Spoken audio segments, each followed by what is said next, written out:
morning, everyone. Thank you so much for tuning in to your Saturday, June 15th edition of Wasatch Weekends. We love getting to be here to bring you great community information. I'm your host today, Maddie Evans, and we've got a great show in store for you. Not only are we going to take you on an exciting trip and explore Texas, where you might want to do some traveling and planning out your perfect trip with a travel expert, but we're also going to introduce you to a fabulous author as well as a crisis counselor.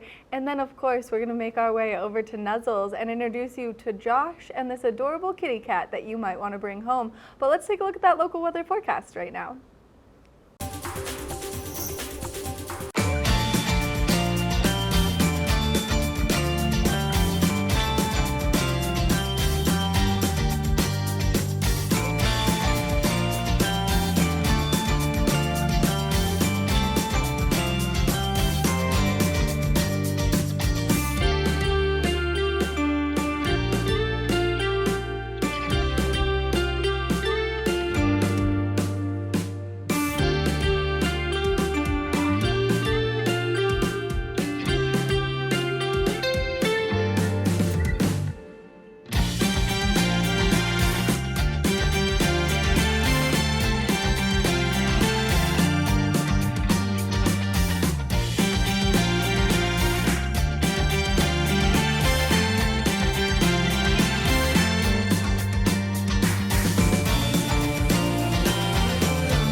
I had an opportunity to sit down and chat with a great travel expert about her exploration of Texas and all of the wonderful things she's seeing. So let's take a look at her adventures.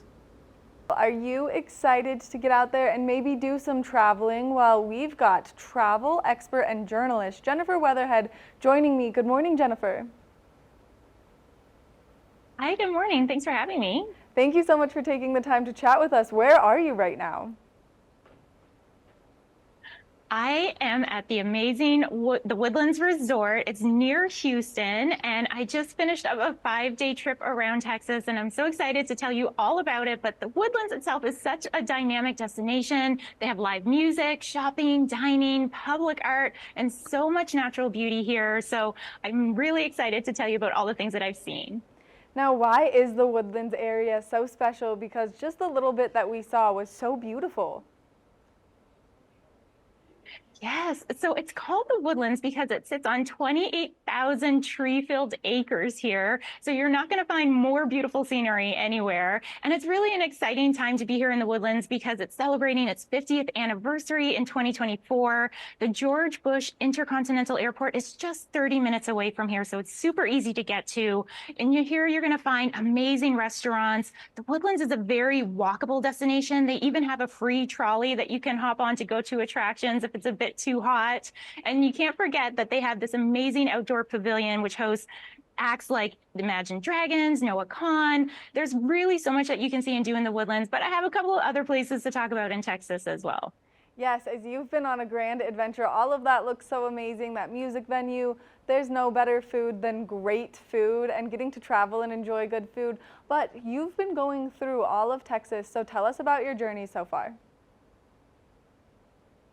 Yes, so I just got back from the town of Round Top. So this is right in between Austin and Houston. So it's a really quick drive and it's easy to get to. And I think this is really the quintessential Texas destination because it's renowned as this escape for creative types and world wanderers who are on the hunt for that kind of discovery. They have beautiful hotels here, such as the Hotel Lulu. They have the Wander Inn, which is where I stayed. They make you fresh, warm biscuits every morning for breakfast. Go there just for that. And they also have the Frenchy Boutique Hotel. So you can stay in historic farmhouses, swanky boutique hotels, or cozy retreats with 5-star amenities. Round Top just has so much shopping and dining here, but everything in Round Top comes with a little bit of vintage charm. I've heard great things about Round Top. I've heard they've even got great art there. They do, and they have an antique fair there every spring and every fall, which draws thousands of people to this tiny town. And now, where are you going next on your grand adventure? So after I was in Round Top, I headed straight to Bryan, Texas, which is also a really great driving destination because it's a few hours drive from Austin, Dallas, and Houston. And when you're there, you can enjoy lots of live music. They have art. They have an array of shopping and dining options in the historic downtown part of Bryan. When I was there, I got fitted for a custom cowboy hat, which was such a cool experience. Plus, on the first Friday of each month here, they have a free family-friendly event, features live performances throughout the entire downtown section. And Bryan is also the gateway to the Texas Blue Bonnet Wine Trail. So this is an under-the-radar destination for spectacular views, delicious wine. I had such a great visit when I was here. I went to Messina Hoff Winery. It is the most awarded winery in all of Texas. It was incredible. And it's really just one of the state's best spots to see wildflowers and get in touch with that wine culture too. This all sounds incredible. Now, when I'm ready to book my trip to Texas, where should I start? Yeah, so I recommend going to traveltexas.com because they have, it's a great resource. They have a lot of information on all the places I've been and pretty much anywhere in Texas, but they also have the Texas Travel Guide and a Texas Trip Builder. So it's a good resource to get there and start planning out that vacation in Texas. This all sounds incredible and it all looks like so much fun. One more time, what is that website? Yes, it's traveltexas.com and you will have the perfect Texas vacation. Jennifer, again, thank you so much for taking the time to chat with us, giving us all this great information and showing us the beautiful vacation that you've been on. Thank you so much for having me. Make sure that you check out traveltexas.com. That way you can start booking your next grand vacation, and that way you can see all of the beautiful things that Jennifer has just showed us. We're going to take a short break, and when we come back, we've got more of the show, so stay tuned.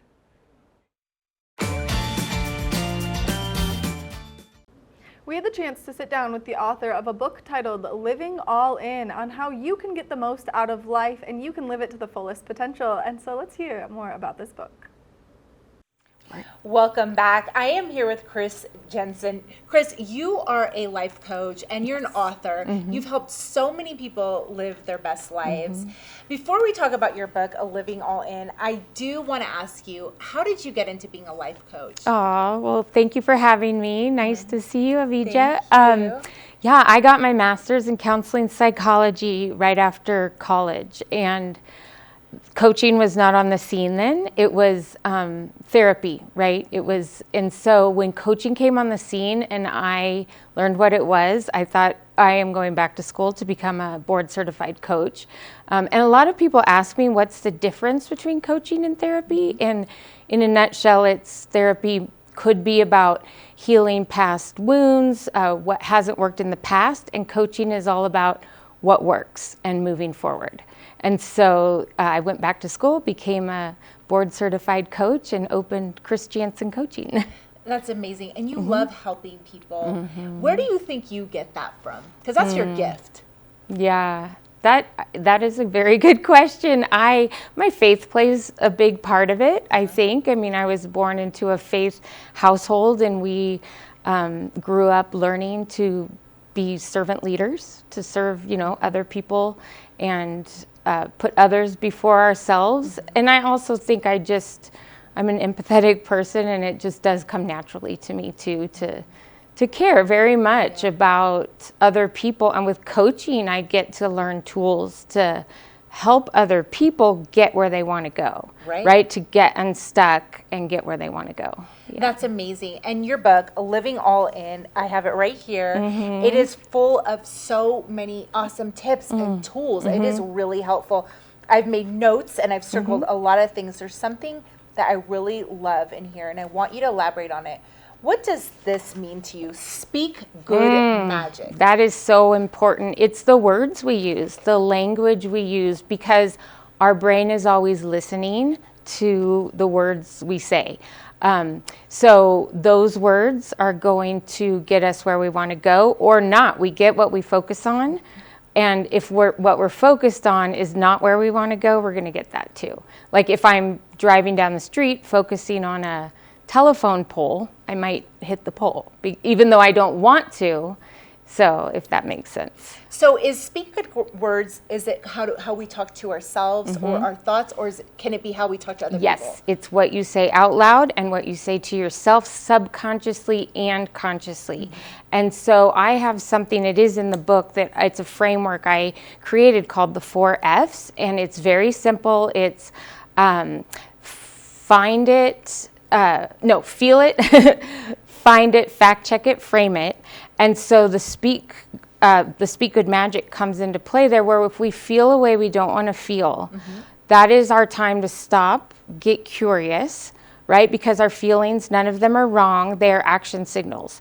And so that is when we'll stop and find it. What just went through my head? It might be subconscious, it might be something we didn't say out loud, but there is words that might have gone through our head that aren't serving us. So after we find it, then we fact check it. Is that true? Is this serving me? Is this the best thing to be rattling through my head right now? And if not, frame it. Frame it to something better. Awesome. And there's something else here that I love that I wanted to ask you about. It's choosing to see others in good light may also be contagious. They may decide to shine that day. Oh, yes. What does that mean to you? Well, I think we are a reflection of one another. We're created for community. We live in community, where humans aren't meant to live alone. If you think about it, we're the only species that, a baby's born and it cannot survive without another person, at least one other person. So we're created to energize one another, right? And so if we're seeing other people in a good light, that, whether they know it or not, it makes a difference. And it can change their internal dialogue. It can change what they're saying to themselves. It can change how they feel about themselves. It can have a huge impact on their self-worth, right? Without even us having to say very much. Yeah. So a quote that I like, I don't know who the author of this quote is, but it's, talk to your kids as if they're the most wise and mature and amazing people, and then they'll grow up and have that as their inner voice. So there's so much power in how we think and how we speak. What are some tips that you can give to people today who want to have a better day and just want to break out of a rut or just be happier? Some actionable, practical tips. Yes, well, the 4 F's, like I just said, that's fantastic. I mean, if you feel a way you don't want to feel, use it as an action signal. Stop and think, what's going through my head? Sometimes those are lousy questions we ask ourselves, like, why do I have to be here? Why is this person acting this way? Why can't I get it right? Whatever, those are lousy questions. And when our brain asks a lousy question, our brain, again, subconsciously, we might not even know it, our brain will answer the question. So if the question is lousy, the answer will be lousy. So stop, be aware, ask better questions. And then, like you just mentioned, the example with the parents, right? Yes, it happens both ways, though. Like I said, we get what we focus on. So if we are maybe in fear for what might happen to our kids, that is also, they're feeling that. That is also a reflection. So we want to anticipate greatness for ourselves and for other people, and especially for our kids. Yes, for sure. I love that. So, Chris, tell me about where people can find this book, and also you have another book coming out. I do. Right. Thank you. This is on Amazon, and all of people can follow me to keep track of the new book coming out in March 2025. On all my socials are Chris Jansen Coaching. Instagram, Chris Jansen Coaching. Facebook, Chris Jansen Coaching. LinkedIn, Chris Jansen Coaching. And then chrisjansencoaching.com is my website. So you can get the book there, and you can also get it on Amazon. And they can also book sessions with you, right? Yes, coaching? all my services are on my website. Yes, I love coaching. What I'm is available. your new book going to be about? So this book, actually, I took one chapter from this book and wrote another book about it. So this book, Living All In, How to Show Up for the Life You Want, is really about living all in and showing up for life, even when we don't want to, because that's not as easy as it sounds. Life can be hard, right? And so my coaching and my writing I think are special because it's not just, we all know it's a good idea to live all in and show up for the life we want. It's also hard to do sometimes. When life gets tough, how do you do that? And so that's where I come in, and that's where the books and the coaching come in. And so like this book, for example, walks people through how to do that with exercises and very specific examples of how to do that in lots of areas: fear, pain, grief, overwhelm, parenting, addiction, and habits.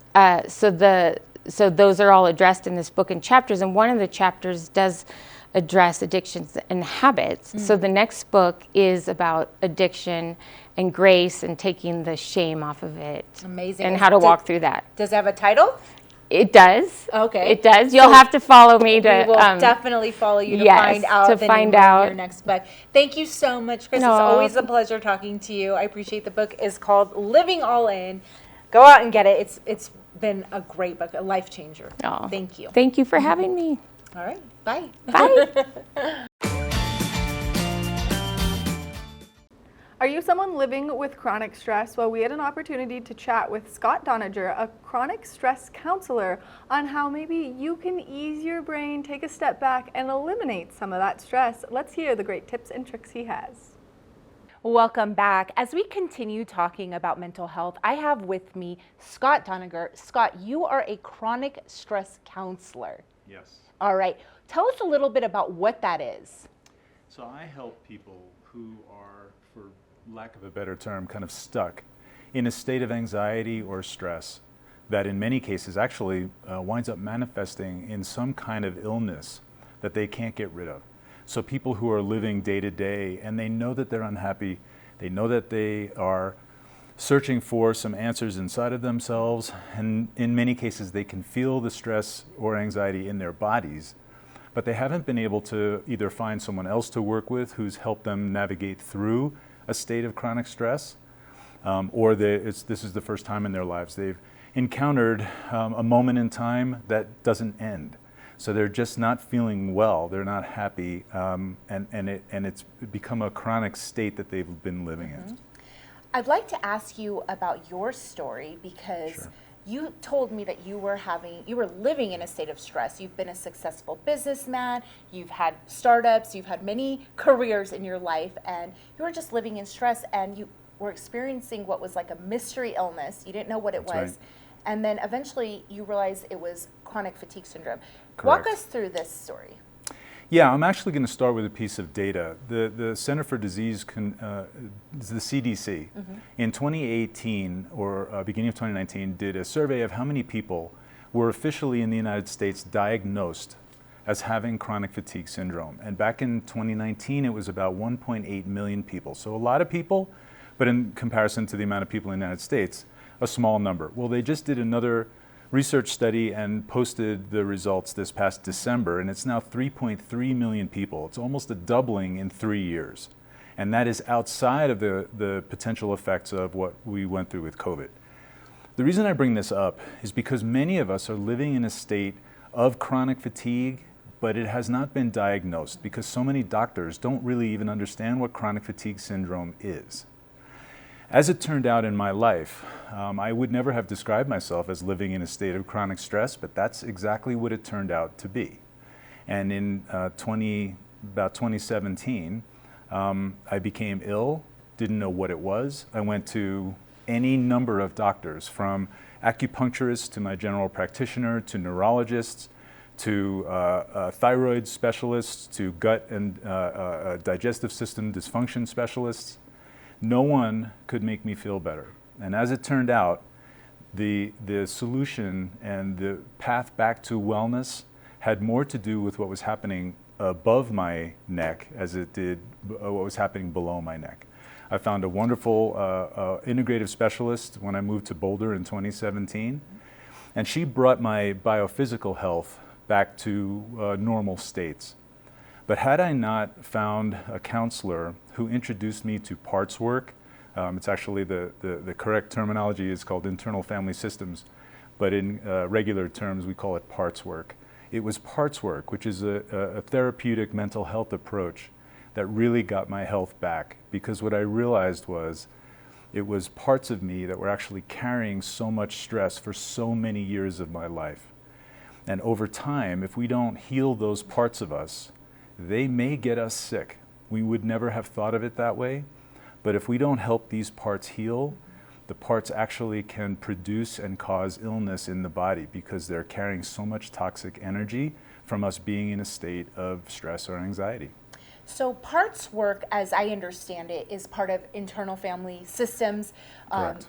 That was coined by Dr. Schwartz, Exactly, correct? Dr. Richard Schwartz. And how would you describe it? I mean, some people hear it and they're like, oh, does that mean I have multiple personalities? Who are these parts? But apparently we all have these parts, like our inner child and different parts. Explain to us what that is. Yeah, Vijay, I'm glad you brought it up that way. So there are two really interesting pieces of parts work that I will start out with. People have been writing about different parts of our personalities since the beginning of time. Socrates wrote about parts of us. Shakespeare wrote about different parts of us. And now I would even ask your audience, think about when you're talking with friends and family, many of us actually say this in our lives. Well, there's a part of me that's upset about this. There's a part of me that's happy about this. It is not an epiphany to understand that our inner world is comprised of different parts of us. Most of these parts actually begin formulating when we're young. So it might be a part of us that becomes really shy in school because we feel judged or criticized by other people. So there's a part of us that makes us hide and not be as public as we might otherwise be. There's a part of us that has become like a hider part of us. Mm-hmm. So yes, I have, my part is, I have this protector part, as a mom. Exactly. So if anyone messes with my kids, this part exactly comes right. out of me, this mama bear protector. That's exactly so right. we all have these different parts. And tell Yeah. me how parts work helped you. Yeah, so before I do that, I'll just go back to the second part. The real epiphany in parts work is not necessarily that we have many parts to us. The real epiphany and the magic about parts work is that also in our inner worlds is our self. And that's self with a capital S. The Buddhists would call that our essence. There are other spiritual approaches that have their words. But the self is born with us. It cannot be damaged. The self does not pathologize any of us. Our inner parts and our inner worlds are not addictive. These are all adaptations to the way we've grown up for all intents and purposes. And the self becomes the agent for healing. And so that's the segue to my own journey.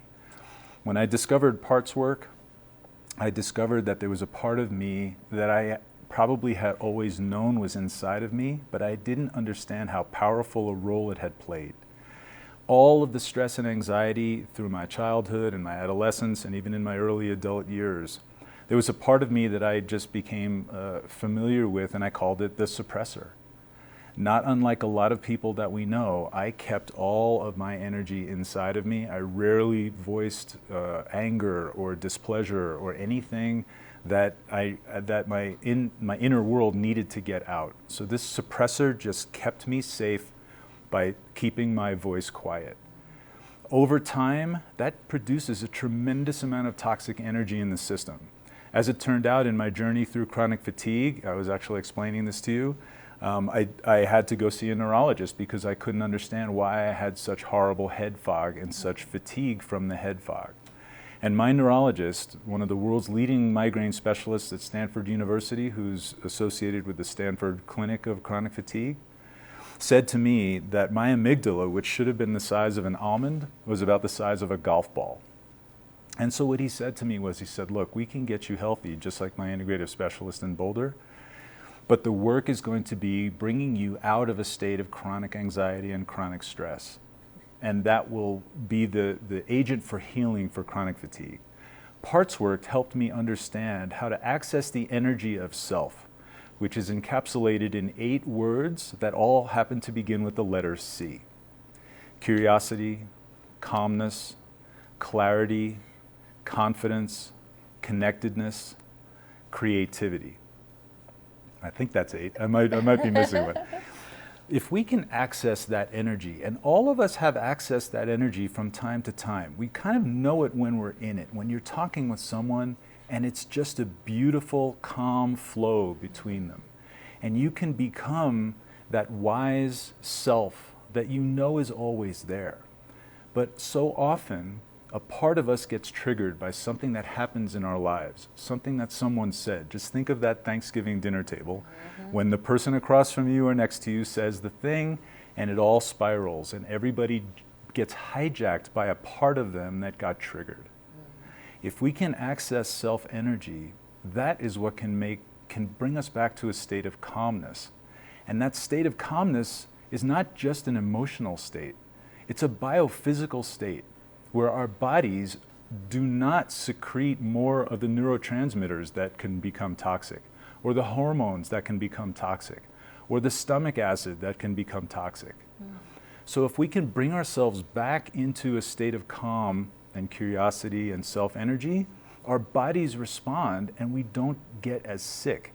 The illnesses that can be caused by living in a state of chronic stress, which range from autoimmune diseases, rheumatoid arthritis, irritable bowel, migraine headaches, skin rashes. All of these may be caused by parts of us that are simply becoming burned out and have not been healed, and they're not releasing the energy that they need to release. So do you think our medical system has caught up to this theory that our emotions are connected to our physical health? It's a wonderful question.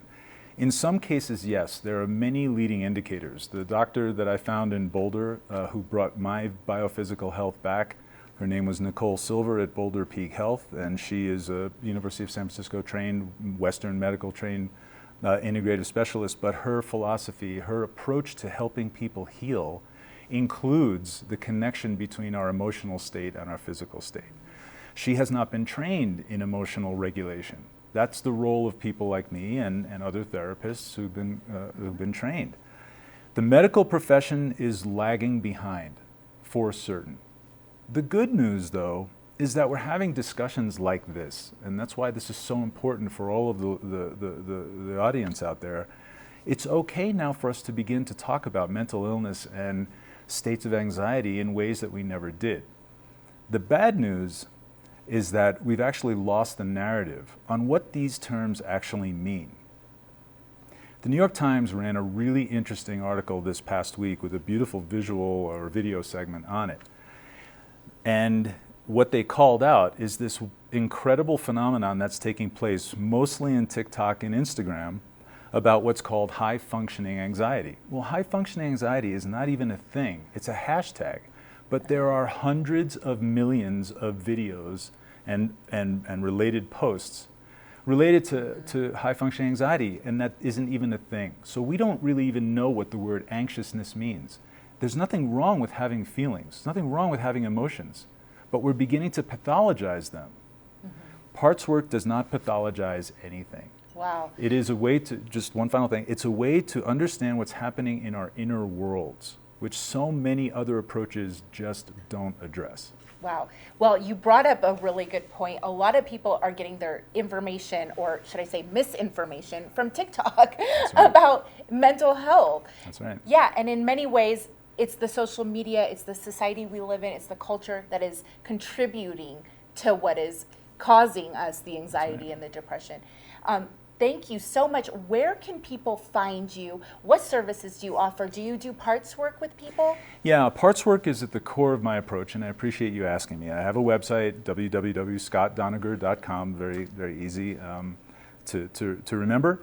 Parts work is at the core of my approach. There are some other approaches and other modalities that I bring in. So all of the work that people do on meditation and somatics and sound healing and cold plunges, all of these things are really good, and many of them can be extremely therapeutic when coupled with something like parts work. Parts work is helping a person understand what's happening from the inside out, in their inner world, at the root cause of the things that might be driving anxiety and stress.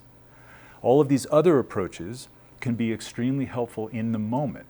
So if someone can begin a meditation practice or a journaling practice every morning, that is going to help regulate their system as the day goes, regardless of what happens.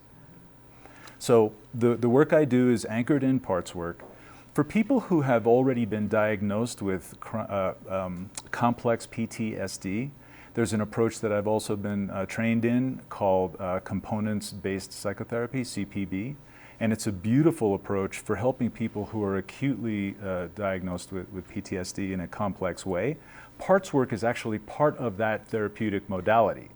So parts work is the through line to the work that I bring to people. And it is manifestly the most innovative, having lived through analysts who specialized in Freudian analysis or Jungian analysis, and having that experience. Parts work is by far the most innovative and the most effective approach that I've ever come across. Well, thank you so much, Scott, for the important work that you do, and you've helped so many people, and it was great talking to you today. Thank you. Great, thank you so much.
Are you looking for a forever friend to bring home? Well, a kitty cat might be the perfect answer for you, and Julio had the chance to speak with Josh from Nuzzles and this adorable little kitty, so let's introduce you to them now. Ladies and gentlemen, you all know that our friends at Nuzzles & Co. do an amazing job, amazing work at helping you find your forever furry friend. And as every week, we have Josh joining us again today to give us the weekly update and introduce us to this week's furry friend. Josh, welcome. Who is your guest today? This is Smudge. Smudge is a male kitten who's we have him a month, almost 2 months old, actually. A month and 22 days is his guesstimated age. With most little kittens, I believe he was found in the wild, and they contacted animal control, and then eventually he came to us. So Awesome. super cute. Yes. Named Smudge because he's got a nice little smudge on his nose. Oh my gosh. And he's super curious. I haven't really heard much speaking from him yet, so Yeah. I don't know that he's found his voice yet, but he's like so cute and so soft. Like, what a wonderful coat he's got here. Oh, he looks like just the most cuddly little kitten. And when we were talking off camera, he's a little climby too. He's kind of, climbing all over you, climbing on your computer as well. So there he goes. He's excited to explore. There's that curiosity that comes with kittens. Yeah. So right now there's like some treats over here and some other stuff here. So I think if he had his way, he'd be exploring all that fun stuff. But he's also content to be hanging out here. Awesome. Josh, last week we had, you had a puppy on the show. This week we have a kitten. Remind us what that adoption process looks like. Is there a difference between adopting a dog versus adopting a cat? Just the conversation that we have with you guys, as the public, as far as like what your expectations are, what you're looking for in a home. When we start the adoption conversation, it's kind of more of an exploration of what are you looking to add to your family? How often are you home? Yeah. For a puppy, they need somebody who's home every, couple of hours to give them a chance to go to the bathroom, as well as some entertainment and some attention. A kitten, obviously. Oh boy. You okay, bud? And there goes Mudge. He's a climby buddy. He definitely likes to explore. He did a little jump, but he's still He's here. safe and sound. He's good. He's safe and sound, yeah. For kittens, like they also need some attention and some care, but like older cats obviously are pretty self-sufficient and can kind of take care of themselves. So a lot less to do. And older dogs still need a lot of attention, but you can probably leave them at home for longer periods of time. So all those things kind of fit into the conversation. And then there's an application process. And then from there, we move into the contract. Awesome. Josh, I hear you kind of mention this, but we hear all the time that cats are much more low maintenance, if we could say. Would you agree with that statement? I would. Cats need a different kind of attention. Yeah. I have a home that's evenly split with 2 cats and 2 dogs. Okay. And the cats more come around when it's kind of, they determine the interactions you're going to have more so Exactly. than you determine it. And with the dogs, it's more of they're always like, what's going on? What are we doing next? In some ways, in my family, the dogs are like the kids of the house, and the cats really rule the roost and tell us what's going on. Yes. They determine when it's dinner time and what kind of furniture we have in the house. Awesome. Josh, before we switch gears and talk about some of the upcoming events you guys will be having, where can folks learn more about Smudge, or if they're interested in adopting, how can they start that process? You just go to our, he's doing some climbing. Go to our website, nuzzlesandco.org. Click on Smudge's picture or type his name in, and then you can literally start the application process for him right then and there. Awesome. And that's really how it works with all the animals, is just click on their name, start the digital application process, or come into the adoption center of the ranch and meet the animal, and then we can walk you through steps in person. Awesome. Multiple options there. You can visit nuzzlesandco.org and start the digital application, or as Josh mentioned, visit them in person at the adoption center or the ranch. Now, Josh, I want to switch gears and talk about an event happening later today, actually, in collaboration with Hill's Kitchen, because they have an event that will be benefiting you guys. And tell me a little bit about that. Absolutely. So we're going to be right in front in a couple of parking spots, probably setting up right now, actually, with a couple adoptable animals. So we'll have some puppies, and just going to be there for snuggles and possibly adoption. So come meet some of our rescue pups, give them some hugs and kisses, and get loves from them, and maybe take one home. Exactly. And Hill's Kitchen is actually launching their new Hound's Kitchen menu. So they'll have lots of treats for all of your pets as well. So make sure you check them out. 11 to 2 today, right, Josh? That's correct. Yes. Awesome. Well, It'll be lots going on, lots Yes. of fun, and come say hi. Awesome. I know you guys are also doing the Park Silly Sunday Market every week, and you guys are there with some pets as well. So tell me what we can expect for this weekend as well.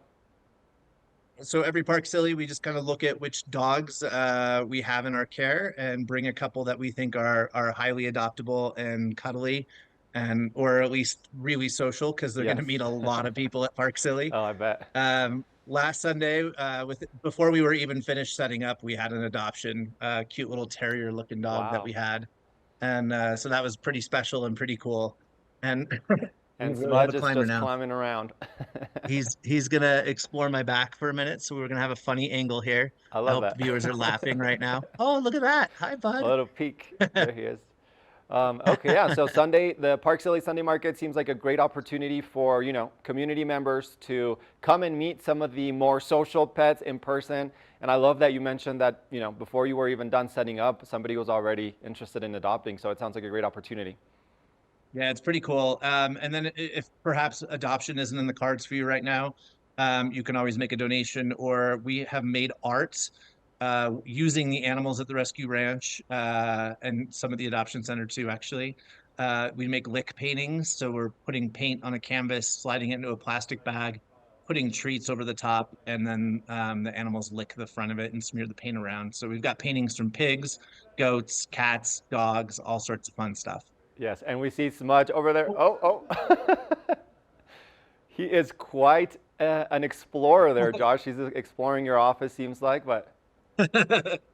I mean, things keep you on your toes. Kittens and Exactly. puppies both do. I'm glad we were able to catch him on that. I was seeing out of the corner of my eye. Yes, well, we love some pet artwork with some of that smudge paint or lick paint, so folks can support that way as well. And then, Josh, before we conclude, remind us of the Nuzzles Gala happening as well. Yeah, July 27th. We're doing it at the Pendry again this year. We had a great time last year. We start the night out on the plaza with a silent auction and cocktail hour. There's adorable, snuggly Nuzzles rescue pups for people to cuddle with.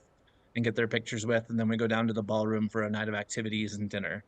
If anyone's interested in buying tickets, tables, sponsorships, any of that stuff, go to nuzzlesandco.org. It's right on the front of our website, the Nuzzles Gala. Click that and you'll get information for all the other things.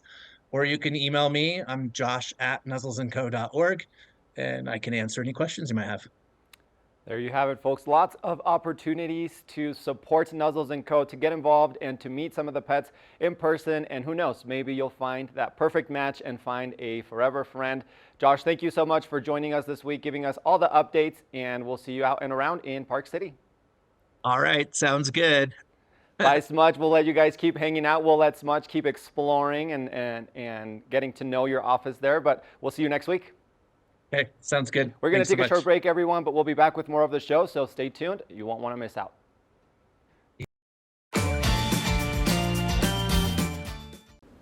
It's important that you take care of your mental health, and a great way to do so is combining mental health and technology. Well, I had the chance to chat with a fabulous doctor about how you can do just that, so let's hear what she has to say. We love to talk about the importance of mental health here, only because it's something that we feel so strongly about. Well, it's time for you to meet your digital self, how mental health and technology are coming together, and I'm joined by Dr. Turner. Thank you so much for taking the time to chat with me this morning. Thank you for having me. Now, you have a very impressive job title, so can you just introduce yourself very quickly? Yes, I'm Dr. Shairi Turner. I'm the Chief Health Officer at Crisis Text Line. Now, Crisis Text Line is something that's really important for the younger demographic. How is it helping with the epidemic that we are seeing in the younger generation? Yeah, so Crisis Text Line is a national nonprofit that provides free 24/7 high quality mental health support and crisis intervention on a text platform. So we're meeting young people where they are by text, WhatsApp, or web chat. We're available in English and in Spanish, and anyone who texts help or texts hello or hola to 741-741 can receive support from a live volunteer crisis counselor who's supervised by our mental health professional staff. Which this is something that's really important, and especially these days, as we see so many young people are glued to their phones. So having that resource right there is so incredible. Now, as people are texting to maybe get that support, what does the support look like? So the support comes when a texter texts in. They are connected with a volunteer crisis counselor. We say a crisis to you is a crisis to us. So we're seeing the issues of stress and anxiety quite frequently, depression in relationships, younger people texting in wanting that support. The volunteer is an empathetic an active listener who helps them develop coping strategies, de-escalates the conversation, and then provides them with resources. Which this is something that's really important because there is such a lack of communication going on because everyone looks like this all the time with their phone in front of their face. Now, what is the mission behind the Crisis Text Line? So Crisis Text Line, the focus of our mission is promoting mental well-being wherever you are. So we've had, over the course of 10 years, we've supported 9 million conversations. 70% of our texters are under the age of 25. So we know we're reaching younger people. And it's why we were so excited to partner with Lenovo, because we know that technology is a powerful enabler and young people really feel at home on their phones. And that's how you guys are changing the way that the younger generation communicates about their mental health. Now, what are the statistics of showing the support for the younger generation besides just the 25 and under demographic? So we are available for anyone up to whatever age. So we say a crisis to you is a crisis to us. What we're seeing through our anonymous insights is that younger people are, or all people, are texting in about stress and anxiety, depression, loneliness, suicidal ideation. So those are some of the top issues in relationships, top issues that are plaguing people across the country, regardless of age. So what's important is that everyone is able to get in the moment support through Crisis Text Line. We want to thank you so much for doing what you do, because it is so important, Dr. Turner. You're making the world a better place by making sure that Crisis Text Line is there. Now, if people want more information and a broad spectrum overview, where can they get that? Yes, so they can text hello or hola to 741-741. They can reach out to us at crisistextline.org for more resources, and they can find out more about the partnership and the Meet Your Digital Self project at lenovowfh.com. Dr. Turner, again, thank you so much for all the hard work that you put into our nationwide community. That way you're showing support amongst so many. We really do appreciate it, and thank you so much for taking the time to chat with me. Thank you. Make sure that if you or anyone you know are struggling, you text 741-741. It's a quick hello, and then you are connected immediately with a crisis counselor volunteer who can help you de-escalate maybe those tough emotions or the hard situations that you're in.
We want to thank you so much for tuning into your Saturday edition of Wasatch Weekends. Now, there are always great things taking place in and around our community for you to go enjoy, so make your way over to Nuzzles. Just get your hands on some of those beautiful little furry friends that they have, whether you want a puppy or whether you want to adopt a little kitty cat. And then, of course, make sure that you pick up that fabulous book. That way you're living life to its fullest potential. I've been your in-studio host today, Maddie Evans, and I'll see you tomorrow for your Sunday edition of Wasatch Weekends.